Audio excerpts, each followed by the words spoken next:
Hey,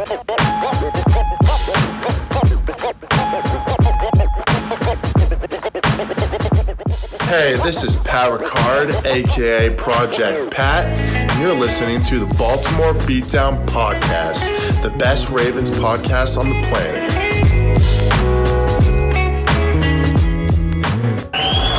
It's pretty incredible.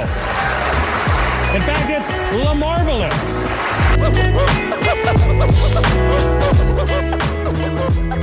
Thank you, guys.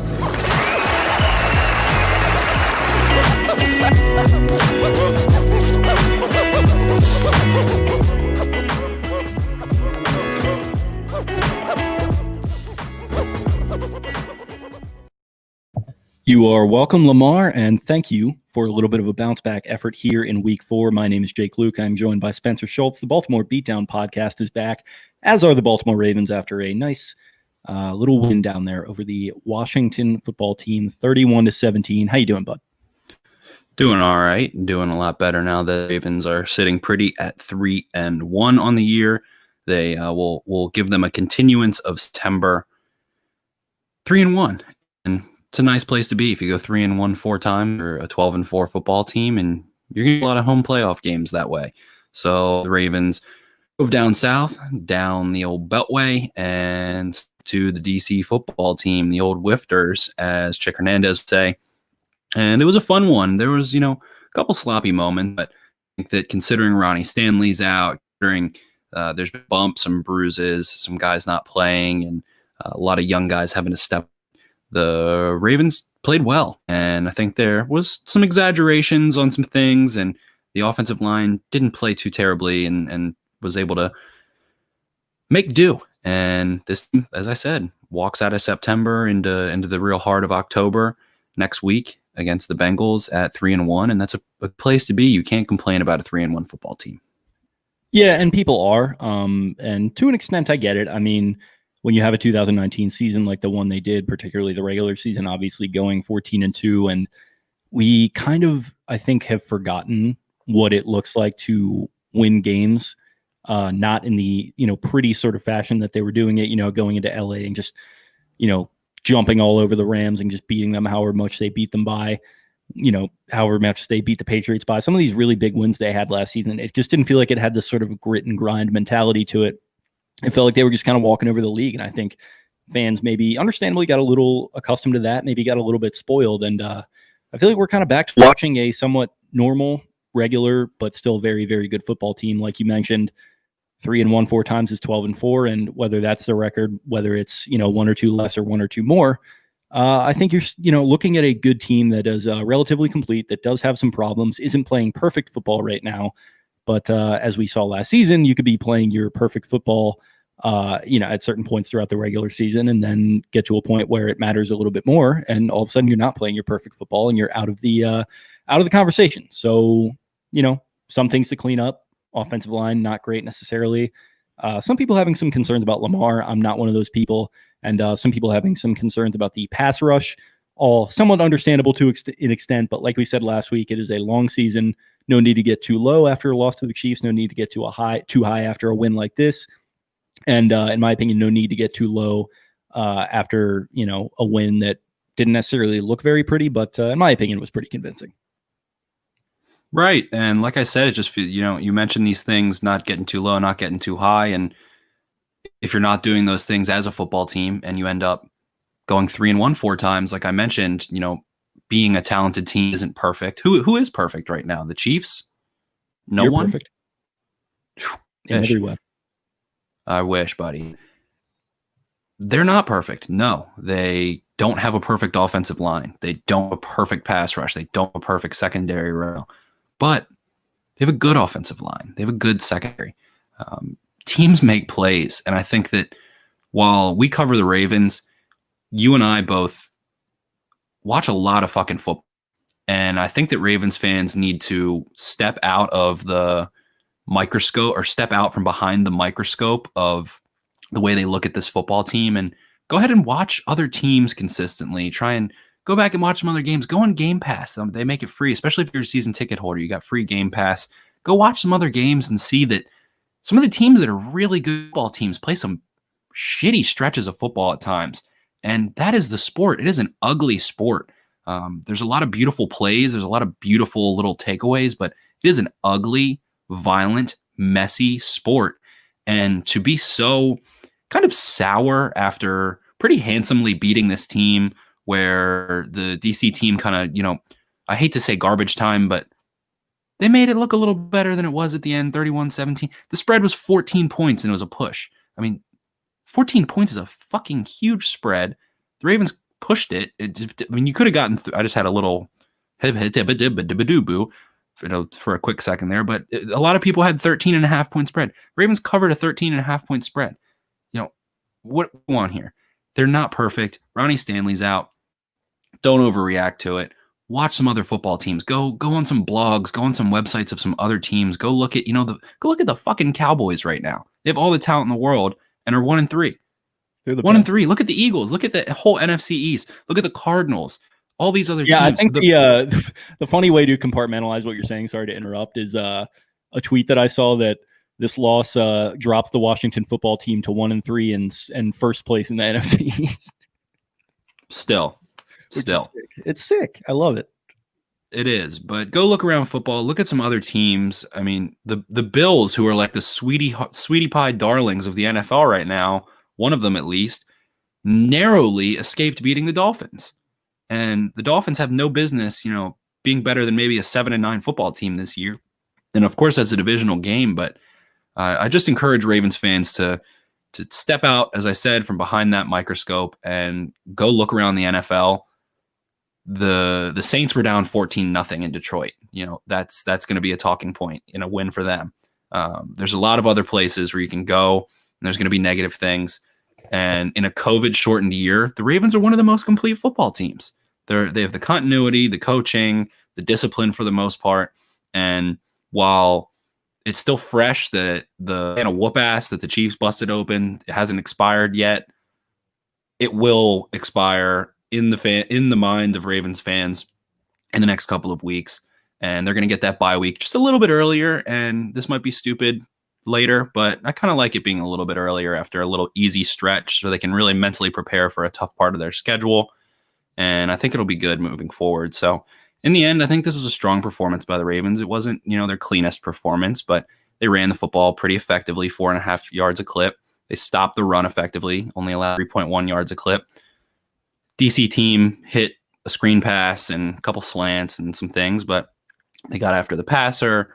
They didn't allow any huge plays over top. If you want to talk about, Khalil Dorsey, who's like going into the season was like CB8, letting up fade to Terry McLaurin that didn't even score in actual garbage time, then have at it. Have a blast doing that. But in the end, good football team, won the game. Let's move on.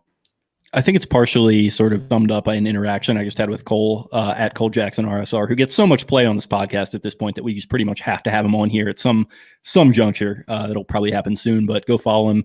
Great info from that dude. And so he just tweeted, not intending to be a downer. However, this just felt like another 2020 Ravens win where the game didn't feel as lopsided as the scoreboard shows. The good news on that, though, they have a lot more in the tank if they can get firing on all cylinders again. I responded, think that kind of goes both ways with RG3's pick leading to a touchdown, but I hear what you're saying. And he followed up and was like, oh, yeah, I guess I didn't even think of that. So I think that's kind of where some people are. They're just kind of looking, and not to put Cole on blast or anything. I feel like a lot of people are at that spot where they're a little bit looking at the scoreboard and maybe being a little pissed off. I think this is a more dominant win than we're, taking credit for, which is understandable after last year. It's really not understandable if you consider any year before last year in Ravens franchise history. And I was thinking about this a little bit in the shower. Shout out to Shower Thoughts. Do you remember the 2015 Panthers? At Shower Thoughts. Yep. You remember the 2015 Carolina 2015 Panthers? Yep. Yeah, of course. So they go 15-1. They have one hiccup loss against the Falcons late in the season, but they just felt like a team that was just riding this magic carpet ride, and it shouldn't have been working. Like, they didn't have a great receiving core. Some of their defensive pieces might have been a little suspect, but they just rode this momentum wave to 15-1. And it kind of reminds me of the 2019 Ravens, not in the terms of playoff success, because they actually did have some good playoff success in that they won 2 games and made it to the Super Bowl. They get to the Super Bowl against the 2015 Broncos, one of the best defenses I've ever seen. They had to get into a street fight, and they weren't ready because they didn't get into any street fights all season. They were just riding this, like I mentioned, a magic carpet ride. kind of like the Ravens last year. They were just riding this wave, had to get into a street fight against Tennessee, who not necessarily a better team than them, but very physical and ready to take teams down, and headhunters. They took down the Patriots the week before, and they just ran into a buzzsaw, and that happens. But what I like about a win like this is Lamar didn't look perfect. He threw a pick, some other things, but he bounced back nicely as well. He had, a couple amazing touchdown passes to Mark Andrews. That first one where he was running to his left, just kind of flick of the wrist into the corner of the end zone. People aren't even talking about that. That was probably one of the best throws of his unbelievably accurate ball placement. That was Aaron not Rodgers, expected to be a completion. Yeah, Aaron Rodgers, Mahomes type shit is kind of what I was thinking. Like in Aaron Rodgers' absolute prime, he does that. The second touchdown, Andrews, was amazing. And he had a 50-yard fucking touchdown run. I'm pretty sure it was the longest touchdown run of his career, or longest run maybe. It was. It was the longest run of his career. Yeah, and like he threw a pick, maybe a bad decision, maybe a little miscommunication with Boykin there. He took some sacks. It didn't look entirely perfect, but he went out there and he and the rest of the team got into a street fight and they grinded out a win. And like I mentioned, late cover with RG3's pick and everything, not to put you on blast, Bob. We love you on the show, but they grounded one out, man. They went south on the road. I mean, I guess it's not totally on the road down in Rowjon there. It's still relatively local. But they got a gritty win when they needed it, and you're going to need to be able to do that. And I think a win like this gives you more character than, let's say, a Bengals game last year where, they go into Cincinnati riding all the momentum and they just firebomb them. There's no adversity whatsoever. I think in games like this where you have some of that stuff that I already mentioned going on, you have guys like Antonio Gibson and J.D. McKissick making plays on screens and sort of beating the defenses and exposing where you need to get better a little bit.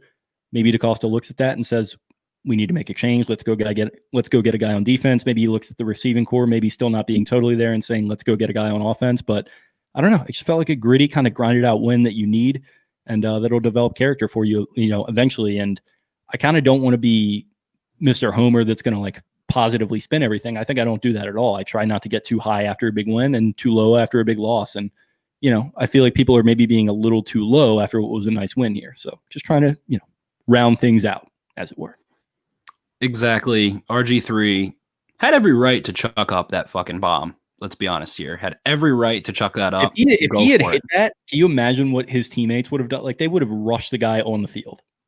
Yeah, throw that shit up. They're up 3 scores. And, I'm not sure if I missed the hashtag sarcasm font on there was some reporter, Baltimore area, that tweeted something along the lines of, does anyone have the balls to ask Harbaugh why he pulled out Lamar Jackson too early? And I was like, are you kidding? Do you have the balls? Because go ahead and do it, and I'm sure he'll shut you right down. Whoever is this said sarcasm? That. It was minutes left, 3-score game, and it ended up being a 2-score game because RG3 just chucked one up, which is effectively a punt. So was it Preston? He was getting a little jebby on Twitter today. No, it wasn't Preston. It was someone a little. He was talking about the Daniel from the Baltimore Sun was talking about how the press box food wasn't great. So maybe Preston was getting a little needed a little blood sugar there, and that's why he was firing off Marlon Humphrey tweets, then roundly being proven wrong after strip fumble and everything like that. So must have been a fun Sunday up at the press box. I will give Mike Preston all the credit in the world for exactly one thing, and it is consistently being a jerk. Consistently being a jerk. He's very consistent. He gets his jokes off too. He's works the room a little bit. He gets the open mic nights on Twitter sometimes, and there's just no interaction with anyone on Twitter, which I especially love. He just shoots his jokes out there and he logs the fuck off, and you got to deal with it. It's your problem. It's not mine. He's the fucking best. Like, he's the best. That's the best way to put it. Pardon me. Yeah, I mean, this team handled their damn business, and you mentioned kind of how the screens hurt the Ravens a little bit. We see Gibson, who, don't get me wrong, Antonio Gibson is a freak. He is causing missed tackles and football playing broken Jesse. tackles. I didn't realize it. What'd you say? He's a football playing Jesse. I didn't even realize it. I knew he was nice, but he was looking really good out there. He's a freak, man. He danced on the Cardinals. I've seen a lot of Antonio Gibson action. I posted a clip of him when I scouted the Cardinals football team game a couple weeks ago. He makes people miss and is very fast, very big, very strong. So don't sleep on him. But you mentioned, the game where the screens hurt a little bit and Lamar Jackson have his 50-yard touchdown run. They didn't have a play where that 50-yard touchdown run by Lamar Jackson had. The Ravens defense did allow some monstrosity to happen that busted open. There was a big play on a screen, couple slants. I mean, defense played well. They played disciplined. I think Desmond Elliot is kind of becoming an apex predator. I was super worried when he hurt himself. I thought he might have re-injured that forearm, but he's been laying the wood, flying around, ending plays. We saw Patrick Queen have a hell of a day. We saw Brandon Williams make some noise. Saw a lot of guys do some good stuff. Bowser was able to blow up a screen eventually. And with those screens, I think a big part of it is kind of the edges, getting some situational awareness eventually and being like, oh shit, all of us are unblocked. They're throwing a screen right over our heads. And you see Calais Campbell, a veteran, a proven quality veteran, tip a lot of those when they're in when they go his direction. He gets a hand on him because he realizes, hey, all of us are unblocked. Wonder what's going on here. Oh, a screen. Okay. And it's easier said than done, of course, as is everything that us freaking couch quarterbacks say. But, it's situational awareness, and they're still getting their feet. It's the beginning of the season. This is a weird team that, is in a weird year. It could easily be 2-2. So it's not. If I had to recap all of what we're talking about right now with like one sentence, it would be quarterback accounts for 3 total touchdowns. Defense has multiple sacks and a turnover. Team wins 31-17. Fans displeased. That's not one sentence. It's a run-on-one if so. But if we, as a fan base, read that headline on January 1st, 2018, the day after the Tyler Boyd game, we would slap the future versions of ourselves. Exactly. Like, entitlement is heavy right now. Yeah. I don't know. I hate to boil it down to that. And I also don't want to be like, oh, you went around for the bad Flacco days. I don't want to be that person either. You're totally entitled to whatever opinion you have, but I think there is just some overreaction that's going on that needs to be reined in a little bit, not for the team's benefit because they don't care, not even necessarily for our benefits because we know what's up, just for your own benefit. You're going to be a lot happier if you stop expecting the 2019 Ravens to walk through that door, because this is a different team and they're still a good one, and it's okay. I think it is the same team for the most part. Yeah, I think that this team is going to adjust. They play well. They came out of the gate really strong, 2-0. Last year, Kansas City messed them up, and they're going to adjust. And if you kind of read into the post-game comments of Mark Andrews and Lamar Jackson, they're saying that it sounds like defensive coordinators really don't sleep before they play them and put a lot of emphasis into giving some unique looks to this offense, which is a unique offense in its own right. And in turn, they're still seeing a lot of new stuff. And that's going to provide valuable in the second half of the season when they're picking up on trends of how people have adapted to them. And if you end up being 5-3, 6-2, 7-1, whatever, by the time, you get a bye week in a game or something, and it gets to the point where you've seen most of these new looks and you're still in a good place, they're going to start busting people open again. And when did they come on strong last year? In the second half of the year.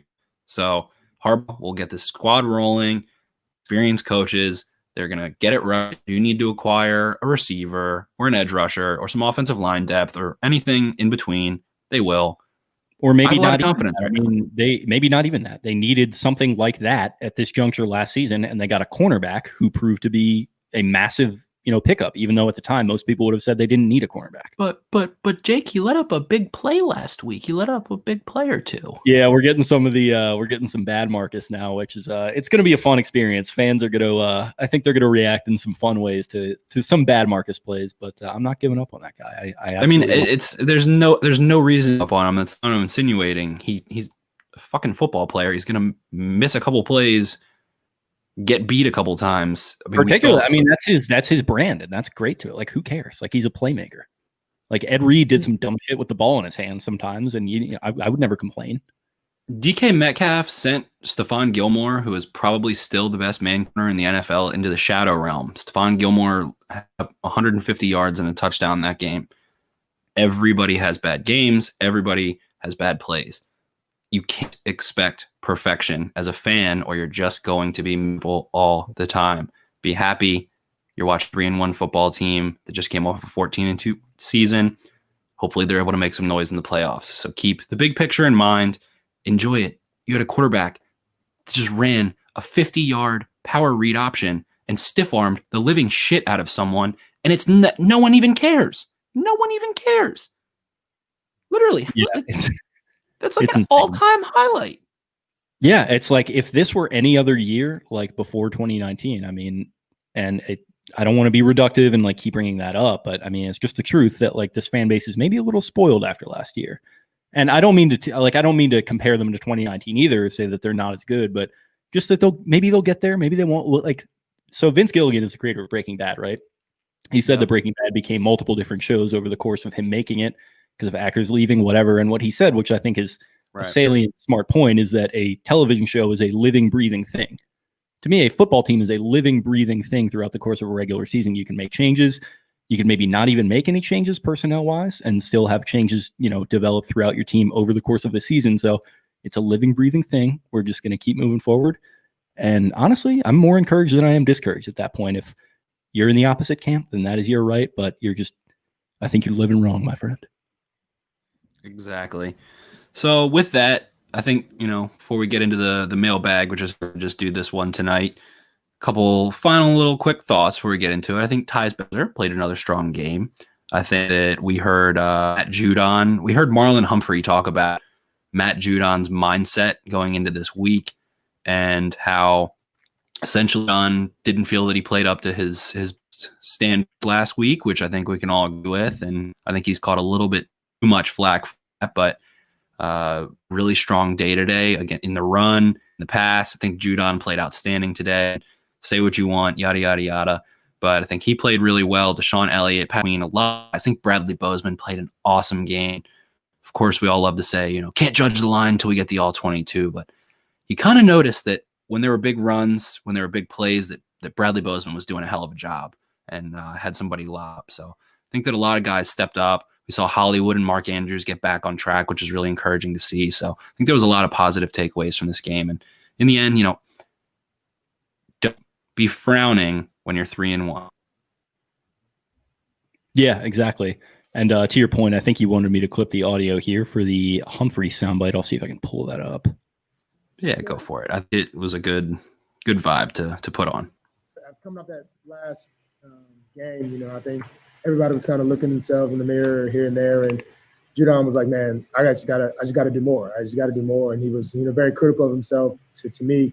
So it was no surprise to see him come and looking like his typical self. I think he'd been playing, decent all year, but I think this game he kind of took it up to a notch, and he kind of, told himself, this is how I got to play every game to.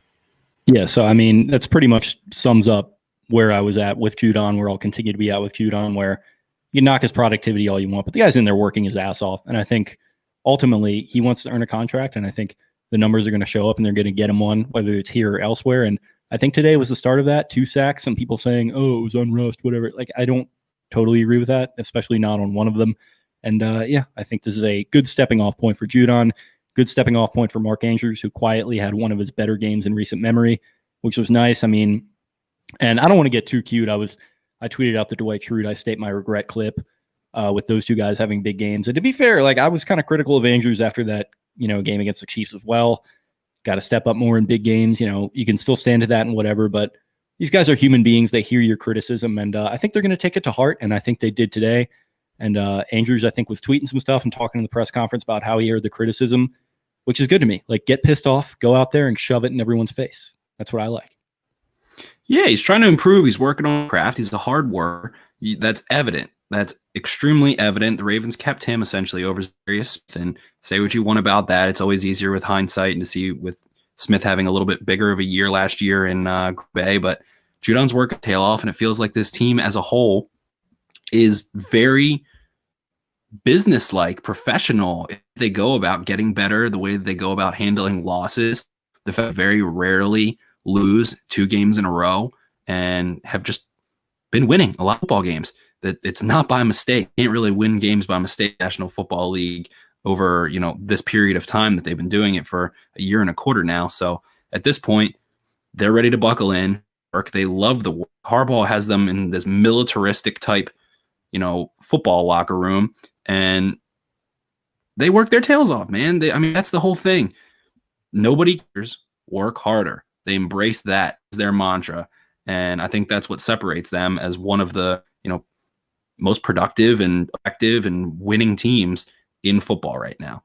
But we'll get into the mailbag now. Let's do it. So pulling it up, start with probably our personal favorite, the 5 Gold Glover, at Jones 37. He asks, don't know if it's too late, but will Hollywood ever be or ever to be a game breaker? Essentially just asking, will Hollywood ever be a game breaker? Yeah, we've already seen him be a game breaker. We make some huge plays. We saw him in week 1 of last year go off. We saw him have a big day today. And the thing is, he had 100 yards receiving. Was that against Cleveland? Week 1? Yeah, week 1. Yeah, before, halftime, and was able to do some great things. Today, I think we saw him get separation, and Lamar didn't quite put enough air under a couple balls to let under them, kind of some trajectory to really track a ball and through a little bit. But I think Hollywood definitely is in that position, and we need to see Lamar link up with Hollywood a little bit better, because he's getting separation deep, and Lamar hasn't really been able to hit him. There was one, I believe, right before the half too, where it was a called shot, it looked like, and there were 2 defenders that Hollywood had just barely split, and Lamar overthrew it by maybe a foot, like a hand, and Hollywood got a paw on it and couldn't quite wrangle it in. But I think if you see Lamar a little bit more accurate on some of these shots, they time him up a little better, put a little bit more air on the ball, we could see Hollywood be one of the leading receivers right now. He catches like 3 or 4 of these deep balls. Yeah, I mean, 4 catches for 86 yards today. I thought he looked pretty good, so I really don't know what the conceit of the question is or where it comes from. I think maybe you're just kind of talking about him hitting some of those deep shots, perhaps, which, yeah, I mean, maybe you want to see a couple more of those with his speed, but I'm personally more encouraged by him doing the intermediate and short stuff and kind of making that happen and showing he has all the tools in the bag. But yeah, it would have been nice if Lamar was able to hit on a couple of those deep shots, but he's been rushed at points this season. He didn't have his left tackle today. So it's not going to be totally easy to keep him patient and keep everyone in line up front. So, I think just with kind of the uncertainty along the offensive line, it was going to be hard for that to happen anyway. But yeah, I mean, you look at that deep ball against Cleveland, that was probably one of the better plays they've made together as pros, and that was only 4 weeks ago. So, I think it's fine. I think, like I said, expecting him to be a 1,000-yard receiver, I still am. And yeah, I have faith. I liked what I saw today from him. So he's on pace for 986 yards right now. So pretty much a 1,000-yard receiver. Plus, he made a huge play. He caught the ball in like the 11, and I ended up finally catching the replay where he was definitely down at the 1, but he was a couple feet from scoring a touchdown, and I don't think you asked the question if he gets into the end zone there. Moving on, we have another one that's essentially tied to that, a 2-parter from Andrew MK. He asks in 2 parts, Lamar still cannot throw a ball to the outside. Are you concerned? And he said, Lamar still missing receivers on deep throws. Are you concerned? I think that's hyperbole, and I hate when reporters or whoever tweets out and says, Lamar Jackson is 3 of 10 or 2 of 11 or 4 of 14 on deep balls, blah, blah, blah, blah. I don't really care about the completion percentage. How many drops of this year? We saw Mark Andrews drop one in the end, seen multiple deep drops. I care about accuracy, and why I love Johnny Kinsley does the deep ball project every year, goes back and looks at how many balls were accurate as opposed to completed. Jackson was the most accurate deep passer in football last year. Kyler Murray was number 1 last year at 54%. So if you're accurate on 54% of them, you're the best in the world. So if you're accurate on 40% of them, you're about 15th best in the world. So I don't think there's this huge problem like everyone says. If you're asking about the outside throw because of the little weird Boykin thing, Boykin just didn't get out of his break and look up, and he has a lot of trouble playing the ball quickly out of his break, and it's really concerning because it just doesn't look natural as a ball catcher. It doesn't look like he's in a position to strike the football out of the air really quickly, whereas when he can kind of work across the middle of the field on crossing routes and digs and shit like that, he's able to find the football, track it, catches the ball, whatever. So he's really looking like a number 4, number 3 receiver at best right now. And I think that was just pushing a little bit too hard before the half, but I'm not concerned about that stuff right now. I think they'll get it together. We've seen, you mentioned that play, Jake, against Cleveland, a dynamic throw where everything was in rhythm. They do appear a little bit out of rhythm, but I feel like there's been a lot of strange circumstances going on. The Texans played a lot of too high and really wanted Lamar to throw over the middle of the field, and he absolutely annihilated them because they let him. It was a weird game plan by them. The Chiefs definitely, threw him for a whirl and a very difficult game, so I understand the concern there. But today, Lamar made an insane throw to the outside across his body into the end. Like, it's just a lot of these comments are negative, so I'm probably going to get a little bit pissy again after a 31-17 win. But come on, man. I mean, he threw an electric throw on the run across his body outside the numbers for a touchdown. What more do you want? Yeah, I mean, I've got his player profiler pulled up here. I don't know if you use them at all, but I look at them a good bit for the dossier. I don't know if this is updated through today. So I think through the first 3 weeks, he had 4 money throws, which is defined as a pass requiring exceptional skill or athleticism, as well as critical throws executed in clutch moments. So he had 4 through the first 3 games, good for 13th in the league. I think that's going to be jumping up after today because that throw to Andrews, the first one, was insane. The second one to Andrews was insane. He made some good throws to Hollywood. And I'm really not too concerned about the interception on the left side to Boykin. I'm more concerned about Boykin with on that than anything because didn't get his head around, didn't look like he knew what the play was supposed to be. And maybe I'm wrong on that. Maybe Lamar had it wrong, but it just looked like a bad miscommunication. They got to get more in sync. And I think it's kind of on Boykin to start developing more of a repertoire going to the outside. And it's also on Roman to stop trying to make fetch happen in regards to that because it's just not happening right now. He's not a boundary receiver. And that's just sort of my thoughts on it. And I also don't want to go down the overly negative route. So not going to expound on that too much. Right. And as you mentioned, those throws, the incompletions were not because of a lack of ability. So saying that he can't make those throws is incorrect inherently because that wasn't the reason why they were incomplete. That wasn't the reason why it was intercepted. It wasn't that he can't throw the ball to the outside. So whatever. Moving forward, Cyan 23, another negative one. I'm gonna start skipping one soon and try and find some positives. We're gonna Cyan 23. Bill Burr in Philadelphia, just like railing for 5 minutes during the end of his set about how Philly sucks. That's fucking exactly. The fucking Eagles are never gonna win the Super Bowl. We got 4 minutes left. That's exactly about to happen.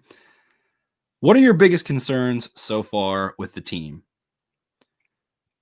You start this one off. Give me a second to breathe here because I'm getting a little angsty. Yeah, you're getting a little hot and bothered over there in your Hall of Fame jacket. I've got a fever, man. I'm chewing on a cough drop. I'm doing my best here, and you guys my cheeks are getting red. You guys are making me upset. Yeah, Spenny may or may not have COVID right now. So if we can just please all relax and let the guy just have a nice Sunday night here. I would mailbag. I'm going to start fucking cracking heads if they don't. Oh, crap. Okay. Fucking skulls.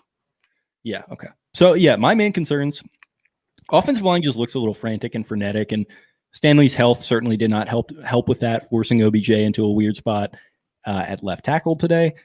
So yeah, offensive line, they're a little frantic. I think that's causing Lamar to be a little bit frantic, maybe not getting as much push in the run game as I would like. So that would be my one main concern for offense, although, like I said, I don't want to get too negative. I think they've looked good so far. As far as defense, yeah, I mean, just the ability to rush the passer with 4 is not really there right now. And that Wink is able to scheme it up against most teams. Not probably going to work against the Chiefs as we saw, but it worked today. I had a nice little tweet that did some numbers today about how your defense doesn't have any natural pass rush. So what do you do? And then I responded with the Kramer, I get by. So Wink, he just gets by. He'll figure it out. But as of right now, the 4-man pass rush is not going to be there from what we've seen so far. So those are my 2 main concerns, offense and defense. And then my third concern is Justin Tucker. I'm really worried about the guy. What about you? I'm worried that there's actually a robot that took over his body or something, Justin Tucker-wise. It's possible. I think the only thing I'm concerned about is depth in the secondary, because I was really petrified when Deshaun Elliott was hurt. And Jimmy Smith is on the injury report. And Anthony Levine is out. There's no Geno Stone. Tavon Young's already out. So Elliott plays so physical. He's like too violent for his own body. He hurt himself throwing himself into, I think, Gibson on that, maybe the first series. Yeah, it's like young Ed Reed that is just hitting way above his weight class and leveling people. And he is a heat-seeking missile, bro. Boz was kind of talking about, how there aren't any dark alley guys, quote unquote, as the Ravens used to have back in the day. I think Deshaun Elliott is a dark alley guy. He gives off those vibes big time. Not only does he play physical, but he pops up and he talks shit like a first rounder, like Derwin James does, and he was a 6th rounder that's barely seen the field. So you love to see that. At least I do.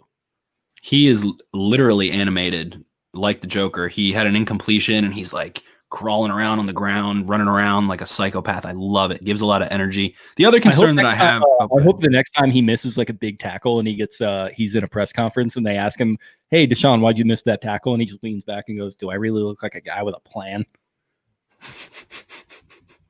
You're gonna have to tweet that at him or like DM him that so he can use it.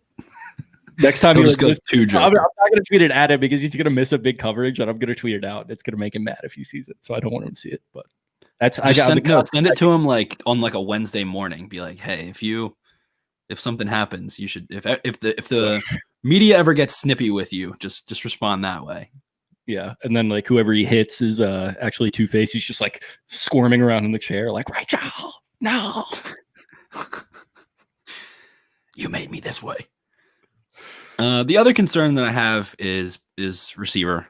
I think that Hollywood is 80% of a really, really, really good receiver right now. I think he's still working up towards it. I think I got a little bit too excited this offseason. He isn't all the way yet, but shows a lot of fantastic traits, is consistent, is on pace for right around 1,000. But Snead is a reliable guy. He's a good number 3 guy.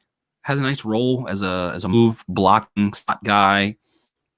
Duvernay, has a lot of potential. Whatever, Prochet, whatever. Boykin is going to be that dominant dude on the outside that it feels like they need so desperately to help Andrews and Brown right now to open things up. And I think they're going to need to go get someone. And I think there's a question coming up. Who is one player that you would want to trade for to get an edge with the remaining schedule? Asked by Whitehead. Will kind of roll this one into that one. I want to say like Marvin Jones or Anthony Miller or Curtis Samuel. Someone who can just fucking separate and look like a natural receiver on the outside. That is the answer to that question. Yeah, so are we getting into that right now then? Yeah, go for it. Yeah, I mean, the guys you mentioned there, I think, are probably fairly realistic. I mean, but you do sort of want to go and grab that sort of boundary receiver. I'm looking right now at Kenny Golladay in his last year of a contract with the Lions. Maybe, they really fall out of contention and they look to make a move. He would be a guy who I think could make some of those boundary plays, also bring some stuff over the middle. I think he was a comp for Miles Boykin, but it's proven to be a more proven version of that. So maybe a guy like that who's, like I mentioned, in the final year of his rookie deal. I don't know what the Lions' willingness to be to get rid of him, but it looks like they're in a little bit of a tailspin right now. Yeah, they looked like they were going to end up 2-2. Now they're 1-3, and it feels like they're going to fall into that like 2-4, 1-5. They literally always are. Exactly. And if the Ravens could go, stick a third and give him Miles Boykin, snag Kenny Golladay, maybe throw him an extension. That would be incredible. Maybe not realistic, but I would go bonkers if the Lions were to give him Kenny Golladay. That's where it's hard. That's where it's hard to answer this question because I just don't know every contract situation. And like when the Allen Robinson, that would be perfect. I didn't even I thought Golladay already signed an extension. To be honest, so did I. Maybe he did, but I'm looking at Spot. No, he didn't. Right, yeah, I'm looking at Spot Track. Yeah, it says he's still on his rookie deal. Rookie deal. Yeah, heading into. That would be ideal. So, yeah, maybe they sign him in the offseason or something like that. But it just feels like he's probably not going to want to stick around in Detroit if they're still losing. Maybe Eric makes a call. They're sitting there at, 2-5 or whatever. And it's just like, hey, man, this guy's not going to be here. How about we swing you a little 3rd round pick or something and make it worth your while? So, right. And then outside of that, just any kind of competent secondary depth about Geno Stone. But like I said, Deshaun Elliott being hurt scared the holy crap out of me. So I want to make sure that the secondary remains deep. What do you think about reports that Eric Weddle has received some calls and is considering coming out of retirement only if the Ravens or maybe one other team calls? I'm going to pretend like I never heard that. Just going to let one go in one ear, out the other. Moving on. We have mainly good memories of Weddle. Let's keep it that way. I don't know about that. But Stephen Wu asks, the Ravens should either trade Gus Edwards now or the Ravens should send him to an extension later. Or they could not trade him and sign him to an extension and he walks in free agency, or they could do any of the other things. I don't think in any sort of ultimatum with him right now. Yeah, I just feel like they're really not held over a barrel with Gus Edwards right now, for being honest. Yeah. Not a question, but it just feels like he's probably not super really high on priority list one way or the other, and I think he's probably fine with the way things are as well. I mean, if he wants to take a 3-year, $5 million deal or something, $7 million deal held to the year. Yeah, that'd be fine with me. No, like even cheaper than that. I think Ingram's $5 million a year. I think it's 15, something like that. Okay. I will say Gus Edwards is the current RB1 in my mind, is the most productive, is the most helpful to the cause right now. He has more juice than Ingram. He has more experience than Dobbins, and you can tell. So right now, Gus Edwards is my RB1. He just reminds me of a torpedo shooting out of a battleship whenever he takes those option handoffs into the inside. He's just takes the handoff, and a second later, he's like 8 yards downfield. It's like, Jesus, this guy is got some pop to him. Exactly. He's able to, if he can't get going behind the line of scrimmage, we did see maybe 2 of those today where he kind of had to go side to side and then just dead. But when he can kind of flow on those zone looks to the outside and then hit that cut and get downhill, he is tough. He has a very particular set of skills. Very particular skills. I don't know who you are, but I will find you, and I will destroy your defense with 8 yards a clip in the 4th quarter. The closer. They call me the closer. I will find you, and I will kill you. I will find you. And I will CACL_81095. Do you think Lamar had a better performance today compared to last week? Yes, I do. No doubt. What are we talking? Yes. He looked awful last week. He looked fucking terrible. He was good today. Moving on. LL Cool JC, sick name. Negative question. God damn it. The play calling on offense is very mediocre. Where's creativity? They could have bludgeoned them if they wanted to. They could have absolutely missed down their throats if they wanted to. Texans game was closer on the scoreboard than it was in reality. The Ravens knelt the ball out in the Texans red zone. The Ravens again bringing their backup quarterback, throws an interception. DC scores a touchdown. Closer than it looks. If it was 31-10, are you guys complaining like this? To me, the creativity was there. The execution was not. They were running so much east-west shit that it was making my head spin, and they were not making any of it happen. It was a lot of like screens and motions and shit, all this stuff. They were trying to confuse them. It wasn't working. What did work was going north-south.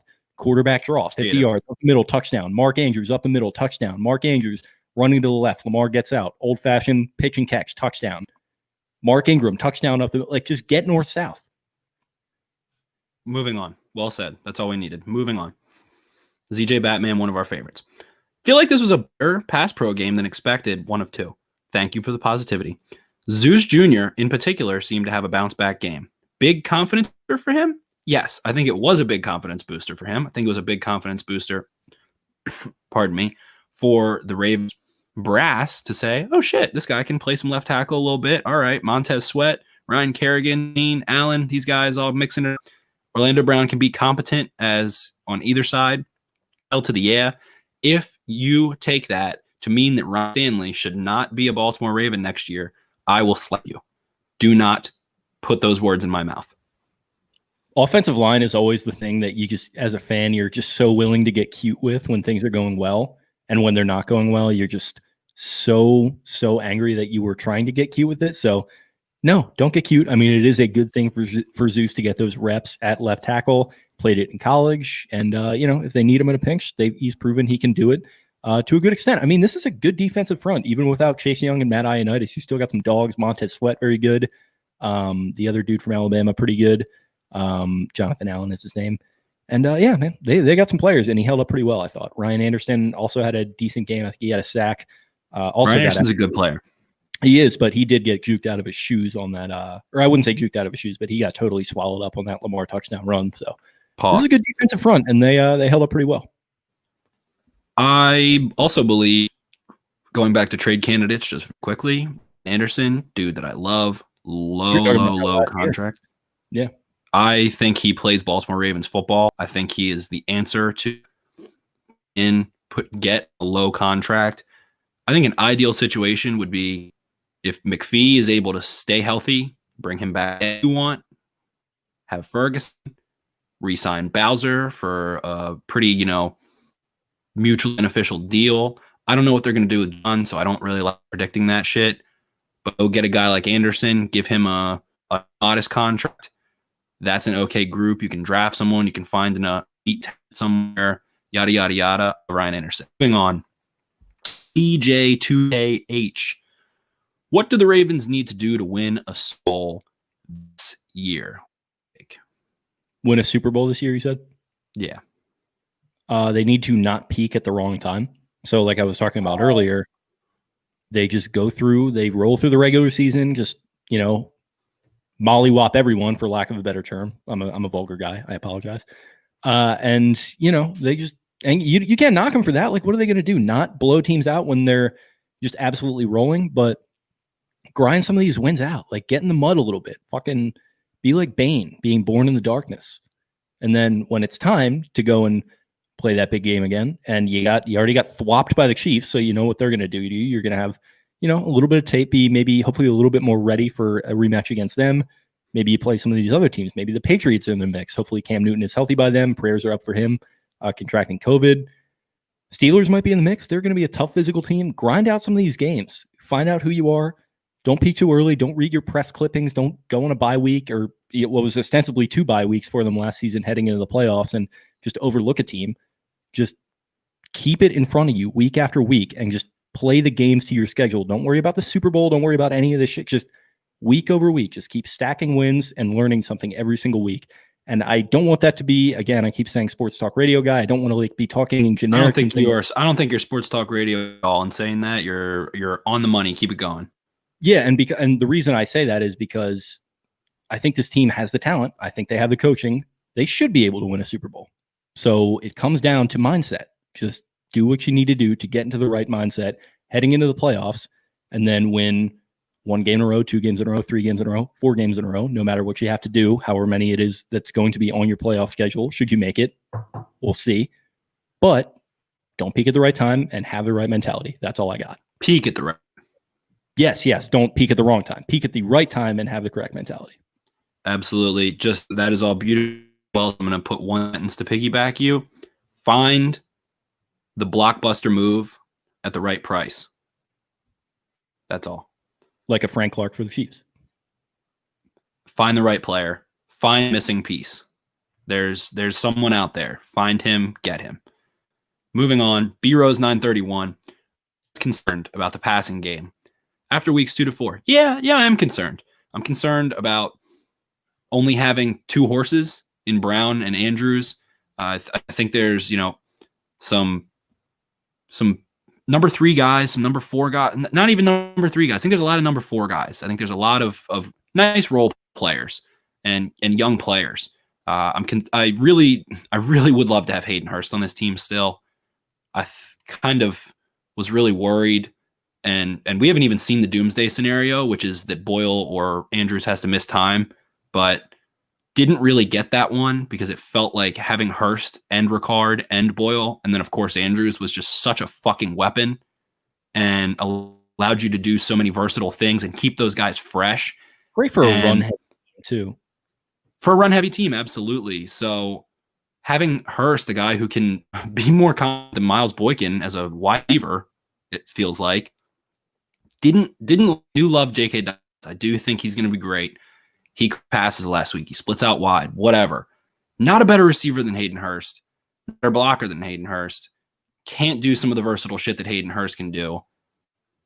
Miss him. I miss him on the Ravens team. Oh, that I felt like was a bad move, and I feel like it was a bad move.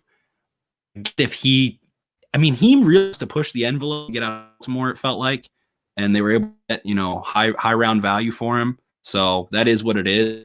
Maybe Jefferson come in, but he has a foot injury anyway, and then exactly, blown the world up in LA, even though I do think he will eventually. But so I'm looking at the TV right now, and the Philadelphia Eagles are playing tonight. They're 0-2-1. Team right up the road from I-95. A lot of connective tissue with them and the Ravens. They have a very good relationship, and they trade a lot. I love this so much. Keep going. They're 0-2-1 right now. They play the San Francisco 49ers tonight, a certified wagon. They continue to lose, and you get around the trade deadline. Dallas Goedert still on his rookie deal. Make it happen. I don't know if they would to him. I think they would rather depart with Ertz. You think so? Contract-wise, can you make that work, though, is where I would have pause for the Ravens. I don't think so. That's why I would say I think Ertz is going to be around there for a long time. I think Wentz likes him a lot. So depending on where they're at with Wentz at that point, they go to him and they say, hey, we know you love Ertz. Is it okay if we offload Goddard? He gives them his blessing and make it happen. Pick and a third-round pick and some sort of little and just Hill something. Yeah, and this was a guy that they were high on back during that draft. I think, was that the Hurst draft and they wound up, or was that 2017 Goddard? I think it might have been 2017. Yeah, it was. Goddard was a rookie last year. No, he got drafted in 2017 because who was that kicker that announced it, and he had the really high voice that played for the Eagles forever. Hey, Akers. Yeah, David Akers. He announced the pick. It was in Dallas, so that was 2017. He was a rookie in 2018. Yeah, so 2018. Oh, 2018. Yeah, that was the Lamar draft. So they went with Hurst over him.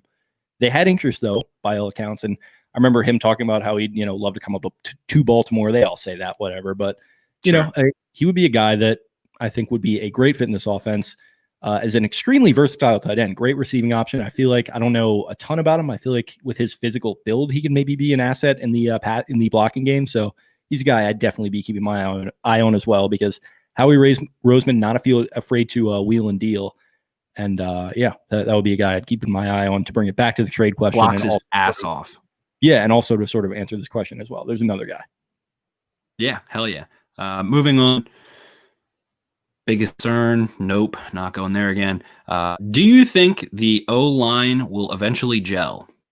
It is a question of time for chemistry, or is it talent? Jeff Rodri asks. The offensive line is gelling, man. Go look at PFF's offensive line rankings. They're 5th. They've allowed 17 pressures on the year, which is the 6th least in football. They already ran for 200 yards in one game. They're averaging like 5 yards a rush by their running backs. The offensive line's fine. Just pretty easily handled a good front without Ronnie Stanley. They're fine. The offensive line is at worst fine. At worst, average. They're fine. I'm just going to keep going. Joe Boykin, JC, Justice Hill, Trace Unitas, ever going to get involved? Question mark. Deshaun Elliott is a hitter. If you go look at NFL TikToks and find Trace McSorley, we were a year early on this, by the way. We were a year early. Everybody's hip now. The people just discovered that song too. Yeah, I know, and we literally closed a show with it one time. Yes, Tracy. Funny to watch. It's kind of trippy. That was the first kind of mainline bit that we had on the show that we were doing together. Apparently, it's like the most expensive player on Madden Ultimate Teams now to auction bid because of the shit on TikTok. Apparently, it's like $300,000 to bid on Trace McSorley in Ultimate Team. If there's anything I'm good at, go down the wormhole. Go down the wormhole. If there's anything I'm good at identifying, it's identifying content and memes as I'm finding out, because I knew that guy was a memeable player from the moment he got drafted by the Ravens, and it's the stonks are paying off big time. Stonks are way up. Moving on. We have to get him on the show. I really want to interview him. We really do. That's priority number one right now. We already had Ricard. McSorley's like in that same vein. He's one of our meme boys. Stable. Otavio Moeller. Why do we continue to boot Lamar? A player will always be responsible for Lamar because you get the defense moving the way. I think that Lamar it makes it a little bit of an easier throw. Yeah, it gets him move, worries the defense. It allows a receiver to kind of sneak open. I don't like when they boot from or to the boundary side to the side. Like if they're on the right hash and then Lamar rolls right, I don't like that. It makes the angle really piss poor. They do it too often. It's one thing to do it like one of every 15 boots, but to do it one of every like 3, stupid. We saw that on fourth down against us last week. But we saw some huge plays off of boot day. I just hate when they do it the close side of the field. Moving on. Enjoy Slurms. Can't help but feel frustrated by the lack of pass production side of Andrews and Brown. I don't think we need to touch on that one a bunch, but yes. What was the full question? I'm sorry, you cut a little bit. It was a statement. He just said, but feel frustrated by the lack of pass production side of Andrews Brown. Yeah, no doubt. I 100% agree. And I was a guy who was tooting the horn of Miles Boykin a little bit as a guy who could develop into a high-end number 2 receiver. High end. I feel like they could probably use him a little bit better for sure. But it's like how many? Like there's only one ball to go around. That's kind of the NBA cliche, but you're going to be throwing it to Andrews and Hollywood a lot. And it's going to be hard to incorporate everyone in that respect, especially when Lamar has so much. He's shown that he has an affinity for certain guys, and he's going to throw it to Hollywood and Andrews 100% of the time if they're open. Not really worried about anyone else. So I think it's kind of on Boykin to get in the lab a little bit, develop some chemistry with Lamar. And it's kind of on Roman that if they want to turn him into a piece, there's a blueprint to do so, and it's get him into open space because he is not this boundary, physical Anquan Bolden type receiver. He's more of a finesse, middle of the field guy who maybe you use him at tight end a little bit. Maybe you get him open over the middle and let him use that athleticism, just spitballing, throwing some stuff out there. But I think it is, for all the positivity that we have thrown out there, and we're going to remain that way, I think it is totally fair to say that some of these guys outside of the top options need to start stepping up and producing a little bit to help the other guys as much as they can. And I think at least Need can be thrown some balls into contested areas, tight window a little bit more. I think is a 3 guy. But having a line number 3 guy is not going to beat the Kansas City Chiefs. Oh, go get someone. Go get freaking Preston Williams. I don't know. And I see what you're saying now. I kind of see the quote unquote tight end point for Boykin. He is good at flowing as a receiver. He is not good at like snapping and attacking the ball. You can get him moving and float him the ball, but he is not crisp enough mentally to defeat cornerbacks. And he is a dominant blocker. I don't know how dominant he would be inside in that, but getting him into a different type of role and kind of using his skill set that we're really now seeing doesn't accentuate him beating NFL corners on the boundary might be a little bit better, and going to some other guys for some help, finding some outside help via trade or something of the sort. Moving on. He's like Luka. He's the 6'7", like finesse scorer. He's a point forward. It's huge and doesn't play like it. Yeah, it's obviously a very high-end comparison. I don't think he's going to have the impact that Luka has in Dallas, but I mean, it's kind of the same idea. A guy who's maybe doesn't play to his size, but still has the ability to be effective in different ways. I'm trying to think of like a shitty version of Luka, and I just can't. Like Sean Livingston. Pre or post knee? Post knee. He had some games in those Warriors series where he helped them take exactly. I think Miles Boykin can ball. I just don't think he uses his body like a man. He's a 6-foot point guard. Sure. We're on the same page here. Moving on, Jay Wells 47. What is stopping Greg Roman and John Harbaugh from making Gus the lead back? They're just never going to have a lead back. I don't think, honestly, nor should they. Like, it's 2020. You don't need to have like a bell cow, like number 1 back. And I get that everyone like is on the let Gus cook thing, and it's a lot of fun. And we should get this guy rolling a little bit more. I agree. But this idea that you need to have like a number 1 lead back, I think it's a little antiquated. And particularly if you look at the talent of this backfield, Mark Ingram can still kind of get it done. I think he showed some flashes today. J.K. Dobbins, you got to use him more. Like, he used a fucking 2nd-round pick on the guy. I'm kind of getting tired of defending that. Like, you got to get him a little bit more involved in the game plan. Justice Hill, we still haven't seen the best of him. I think he's got some good football in him as a former 4th-round pick with some juice. So You don't need to have a lead back. Just involve Edwards a little bit more and use him in the proper way. North-south football, like I mentioned, they were doing a lot of this cutesy college east-west shit that just wasn't working. Like some of the weird pitch plays, like Lamar did the kind of pitch fake, didn't pitch, then he pitched it and kind of gets swallowed up, and some other weird kind of end-around stuff they were trying just wasn't working. You're one of the most physical, badass, ass-kicking football teams in the league. Act like it. Act like it. I agree. Moving on. How do you feel about a lot of the play calls? Too many trick plays and options? Question mark. I feel like you're ready to answer this one, Jake. Leads right in. Yeah, that's pretty much what I'm saying. Like, what I'm saying is you don't need to go out there and prove to everyone how clever you are. You don't need to be Andy Reid and Pat Mahomes with the guys going this way and that way and this way. Is like a screen up the middle. There's a tight end. Like, you don't have to do that. Like, you got a good offensive line, like we touched on. You got good running backs. You got some physical tight ends. You got some blocking wide receivers. North-south. Push the ball up the field. You got a quarterback who can run it up the field. Like we saw, 50-yard touchdown run. We don't need it. Let's not prove to everyone how clever we are here. Let's just take their lunch money. I think I hurt my neck there, by the way, too. Are you good? I'm fine. How are you? That's our clip of the week I'm running from this podcast. Okay. I'll make that. Okay. I'll clip that off. That'll be the social clip. We'll tweet that out tomorrow with the show. Thank you. That's all I ask. That was the greatest 45 seconds, and I'm 100%. I turned into the Kermit gift there. I'm getting out of here. That was I'm not getting the best negative. I'm not getting negative here. You're not going to do it to me. Just get north-south. That was the best 45 seconds of this podcast. Thank you for that. You just made my sick, cold sweat, disgusting self feel so. I forgot about all of it. Thank you, Jay. Listen, that makes it worth it. That's all I do this for, is to make you feel good. I really hope you didn't hurt your neck, because my neck and this is going to be such a first world problem, but laying sick in bed with a hurt neck is not fun. Yeah. Stretch that bad boy out. Yeah, I think I'm okay. I think I'm good. Just had a little crank in it for a second there. There you go. We're good.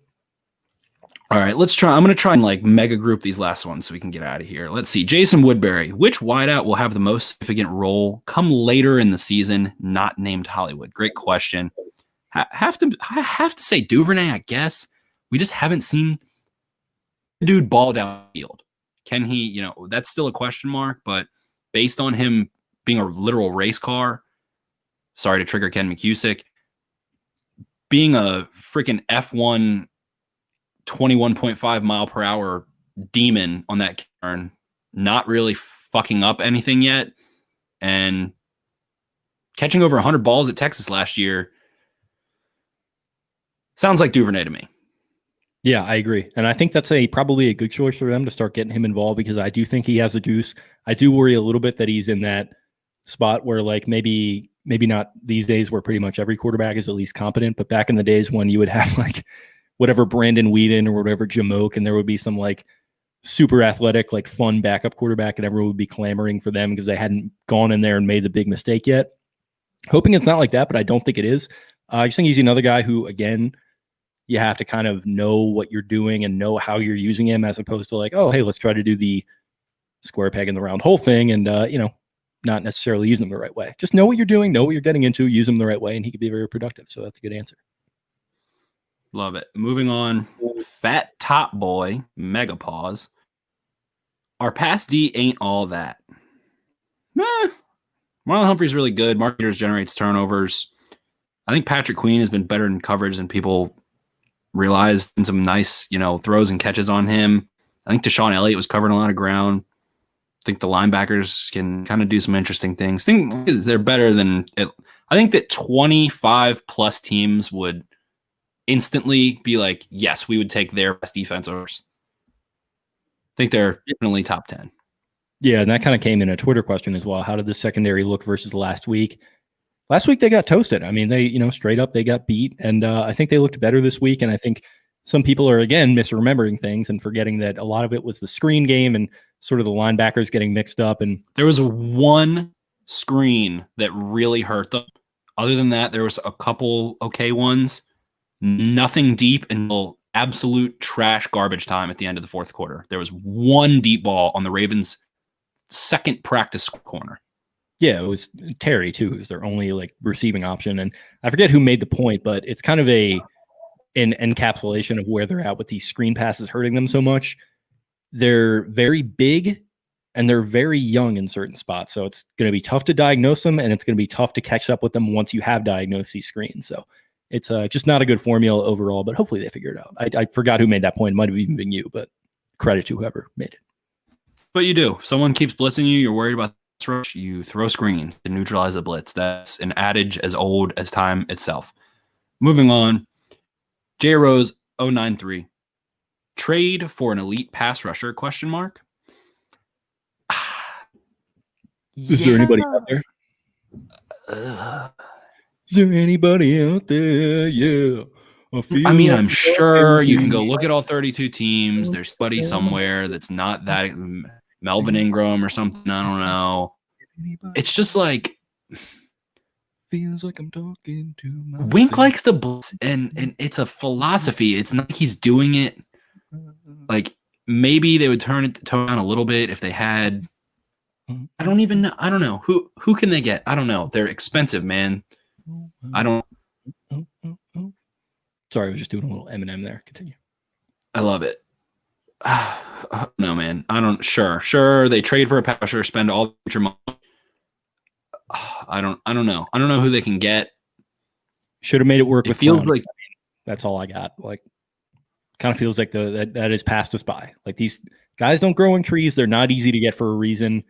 There's a reason you're taking guys like Matt Judon and having to turn them into your number one guy, because these guys just don't fall in the draft. Like you're not getting a borderline or like a amazing pass rusher outside of like the top 10, maybe even the top 5 a lot of the time. Oh, but Jake, player X, the one undrafted guy on the one team, the good pass rusher means that every single player ever is a good pass rusher. What are you talking about? It's player X. Is this Michael Sarah playing Tobey Maguire as a pass rusher? Michael Sarah playing Tobey Maguire playing Jadeveon Clowney. Yes. Go ahead, do it. Do it, you bitch. Do it, you fucking bitch. I love Michael Sarah. You won't do it. That's a great movie. Great. I like Michael Sarah might be like my low-key favorite actor. He's up there. I've been unfavorably compared to him as far as social skills sometimes, which I don't agree with. No. He makes me feel freaky in a good way. Pause. Me too. Actually, Peters is actually drawing some Sarah comparisons because he does his little warm-ups and he does his dances after he makes a play. It reminds me of the Superbad opening where Michael Sarah is doing the jazz dancing, and I quite like that. Oh, the intro of Superbad? Yeah, where he's like doing the step dancing and the push-ups and stuff. And it's like the 70s vibe thing. I got to send you that tweet. I think it did some decent numbers. Sweet. But yeah, I don't sure if they can get it. Again, what they need is the blockbuster player that doesn't make the bank. They need that perfect, Goldilocks trade. Again, they got it with Marcus Peters. Great value, a 5th-round pick. Let's see if there's someone that they're willing to cough up a 3rd-round pick for. Maybe add a player, do it. Maybe it's a pass rusher. Maybe it's a pass catcher. One, 2 positions seems like the only real areas where some major might be needed. We're not even to that yet. The Ravens are probably in the top 7 teams in terms of like opposing dropbacks getting a pressure. Like they get a pressure on most dropbacks. It's not like out of control, and I don't know if this scheme needs that like that yet. I don't know. We'll look further. So we'll answer that another time. Moving on. It's like trying to add like nitrates to a muscle car. Like you just, you don't need it. I'm sure they would have Daniil Hunter or something like that. Like they'd love to have Ngakoue or I guess anyone on the Vikings. They didn't sign Clowney. I mean, like you said, they didn't sign Clowney. I'm trying to go through in my brain. Like the Cowboys have DeMarcus Lawrence, huge contract. Can't have him. Fowler, can't have him. Too expensive, probably. They all either have big contracts or they're going to get one, and their team's not going to give them up. These guys don't grow on trees, right, and you're going to swing a trade for one out of nowhere. Right. That's why I like Clowney, who I think is a good pass rusher, not a great pass rusher,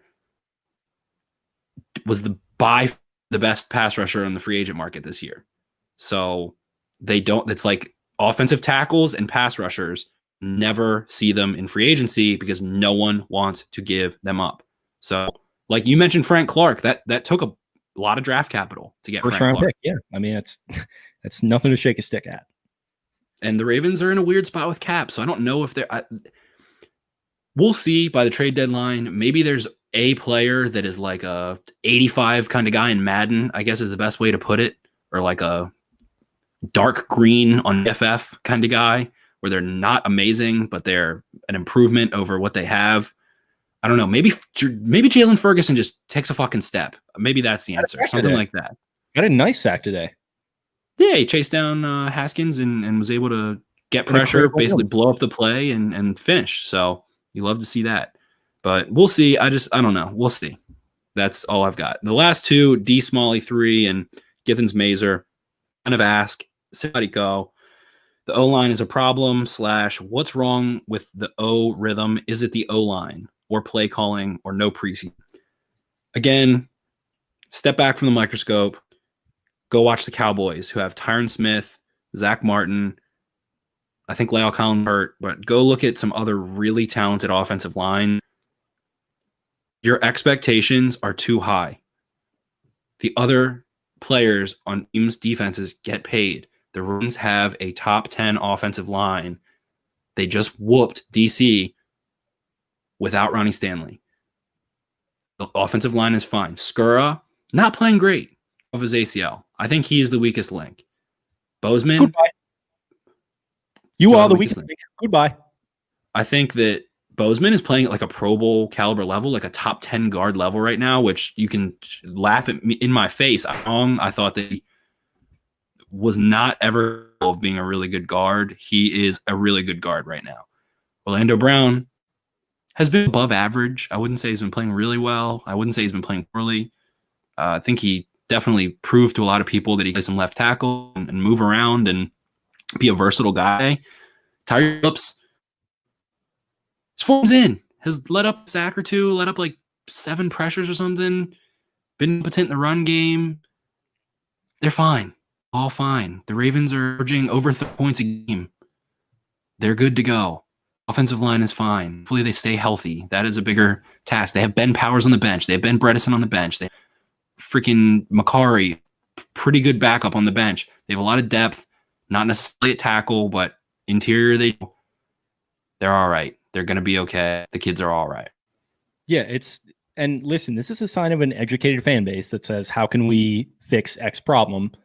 Sometimes that goes a little too far where they see something that maybe doesn't look 100% great and wants to go ahead and fix a problem that doesn't necessarily exist. And I'd much rather have it that way than dickhead Steelers fan Joey living in Frederick that should have been a Ravens fan but decided to be a Steelers fan and doesn't know what he's talking about. I like this fan base. I like our guys. Let's just all calm down a little bit. It's fine. It's fine. Jim. It's fine. It's fine. That concludes the mailbag. I love the questions. Usually, guys, don't bring that weak negative-ish in here after a 2-score win that should have been 3 scores if it wasn't for your backup quarterback coming in garbage time and chuck let's have some interception. If it was 31 or whatever, 31-10, are we talking like this?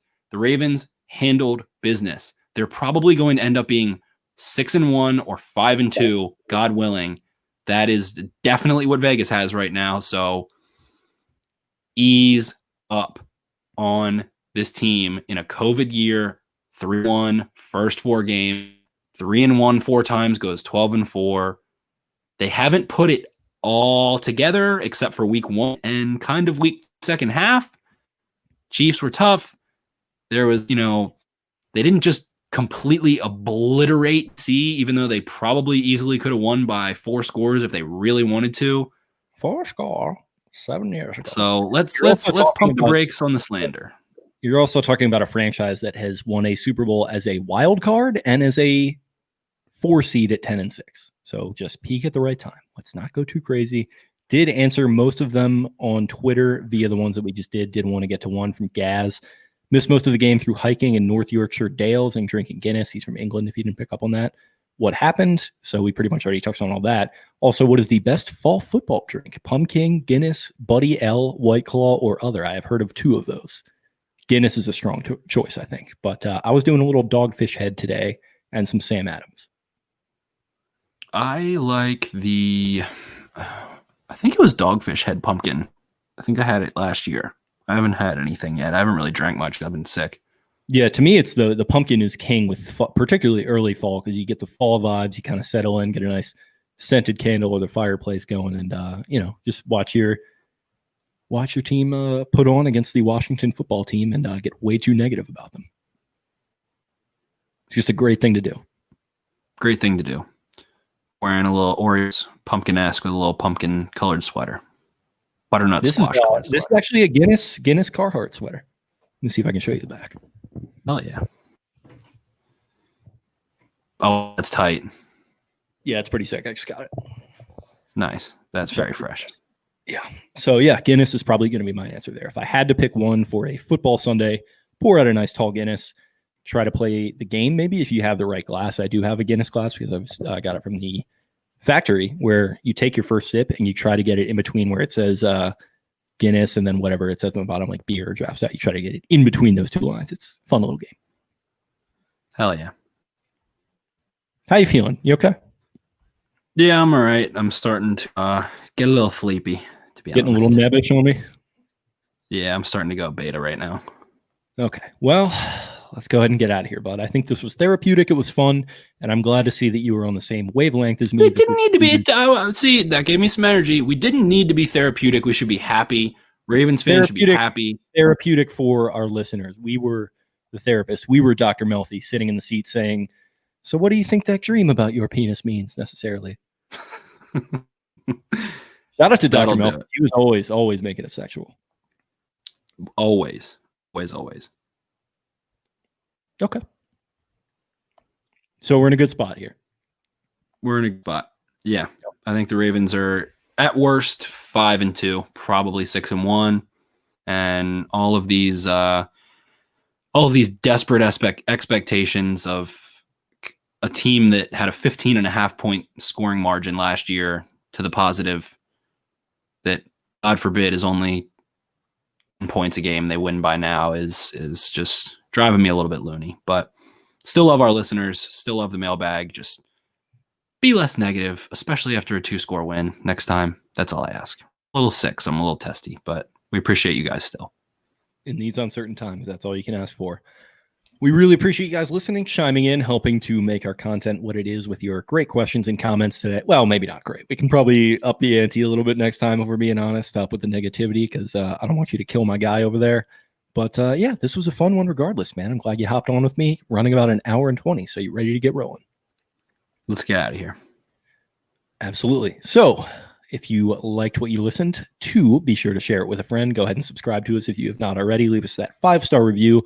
Kind of hit the wall with those a little bit. So let's get some more 5-star reviews in there telling us just what you love about this show. And also follow us on social media. You can follow the show on Twitter at Podcast Beatdown. You can follow me at Jake Luke. That's LOUQUE.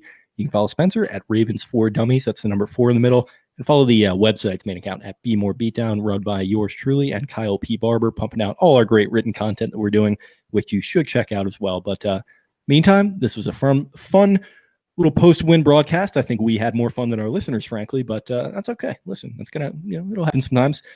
Ravens are 3-1. They're moving forward, and it's a good spot to be in. So really appreciate everyone listening. Appreciate you joining me, buddy. And let's everyone have a good night and a good week. See ya. Peace. Stay frosty.